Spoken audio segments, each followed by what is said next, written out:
Hey guys, I want to talk to you about how to properly fit your e-collars on your dogs today. This is really a crucial step and I think it's often overlooked.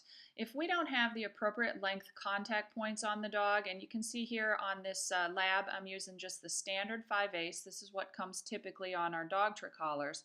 And that's going to work well for a hair coat like your lab or your doodle that you keep clipped. It's going to work fine. Your average medium coat like this is perfect, but using the right contact points is the starting point to getting a good fit. And then we have to make sure that we snug it down. You can see here when I put it on this lab that I've got it relatively high on the neck. It's just a couple inches below her ears. And I snugged it down good. So when I go ahead and try to move the collar, notice it's not going to wiggle a whole lot. This thing is not dangling, because if it's dangling, then those contact points are not touching her skin and it's not going to work at all. So relatively snug. Okay, that's one of the crucial things to remember is if you don't have it snug, then situations where maybe the dog is sniffing the grass, they have their head down or something like that, it's not even going to be touching, so it's not going to do you any good.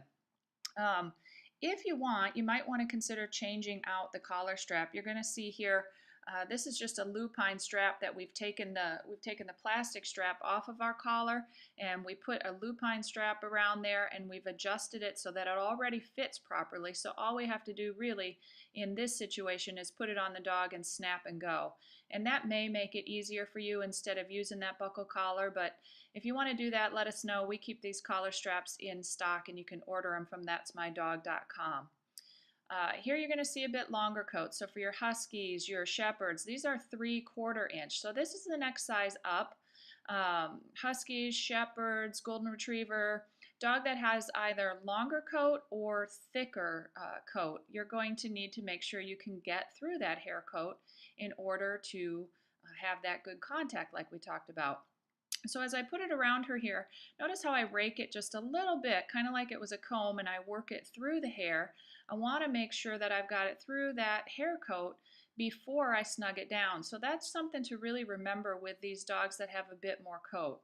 All right, snug it down, rake it through there, and make sure you've got good contact. And again, you can see I just kind of place it under her neck.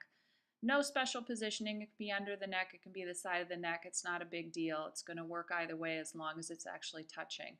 And then for somebody like a boxer, maybe you have a little pitty, these guys with super short coats, notice here there's two different contact points on this collar. Apologize for a little bit of wiggling. We'll see if we can hold it still. But on the left side, I have a 1/2 inch contact point. On the right side is the standard. So it's important to switch those out. For the shorter coat, you don't need a lot of length.